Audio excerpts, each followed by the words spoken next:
Today is my 6th anniversary on social media, so let's do this! On the start of January 27th, 2020, I've uploaded my first Thomas and Friends videos. At that time, sometimes it's hard for me to understand about how to ask the copyright owner for permission first. So here's a lesson learned. Every time I use copyright music, always ask for permission first and show approval. I also learned how to handle the opinions of other people. Now I start to understand how everyone has their own opinion if it's their decision or choices. I'm still learning how to handle the likes, dislikes, opinions, and interpretations of other people. So when I'm in Thomas and Friends community, I really thought the Thomas community should spread positivity instead of using vulgarities. Vulgarities is not appropriate for the Thomas community because the Thomas and Friends series does not use vulgarities for children to watch. It should spread positivity, like be kind to other people. Same with the people who are not kind to you. Thomas and Friends is meant to be a childhood show for other people to watch as a kid. Every children's show should never use vulgarities because vulgarities can teach the children bad things, and I really don't like that. On the side note, what I like to do every time I hear vulgarities is to censor the vulgarities to avoid getting the video age restricted on YouTube, and I'm aware of what's the difference between appropriate versus inappropriate. Besides the point, every time I could see myself in real life, what I like to do is to blur my face to avoid getting my face doxed by other people on social media. I'm also aware about personal information, like be professional. Don't talk too much personal about yourself to the whole world. People may not like that. The more you talk personal about yourself, lots of people in the whole world do not want to hear it from you like that.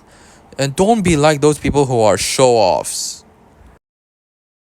So that's why I'm still learning what's the difference between good and bad because some people may not understand the difference. It takes time for you to learn till it's better. Also, you can recognize who I am after I got terminated because of copyright issues. You can recognize my voice and my videos that I've recently uploaded on YouTube. So what I like to do is I love making GoAnimate videos.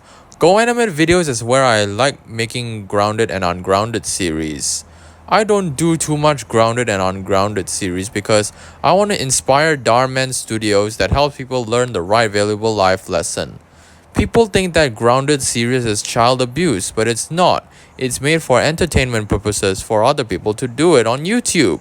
So besides saying grounded series is child abuse, everybody has their own opinion on whether they like making grounded and ungrounded series. Even though grounded series is meant to be made for entertainment purposes only, making grounded videos of other users is considered cyberbullying and people may not like it. You only make grounded series of fictional characters. Ungrounded series is when the good person feels very happy after they did something good, and they deserve to have a good life. Bad people deserve a punishment for doing something bad, and they need to learn better. This is my Thomas and Friends DVD collection that is originally made in Singapore, Malaysia, UK, and the US. So let me represent this to you. The UK DVD of Thomas and the Magic Railroad has high pitch, so I'm gonna sell it on Carousel. And this one is the US DVD. I like the US because it has the original pitch. What I also do is if I have the UK or the US DVD disc, I compare the difference between the UK versus the US disc. One of the Thomas and Friends DVDs that are originally made in Malaysia uses the UK dub. So what I do is I made up a decision. So Thomas and Friends movies that are made in Malaysia uses the UK dub. So what I did is I compared the difference between the UK DVD versus the US DVD. So what I did to the Thomas and Friends movie DVD disc is put into the complete series because some of the movies are part of the complete series DVDs. Every series or animated movie is different. So what it did is to see everything differently before putting it in the DVD cover. Now I'm done with the 6th anniversary speech. So this is me signing off.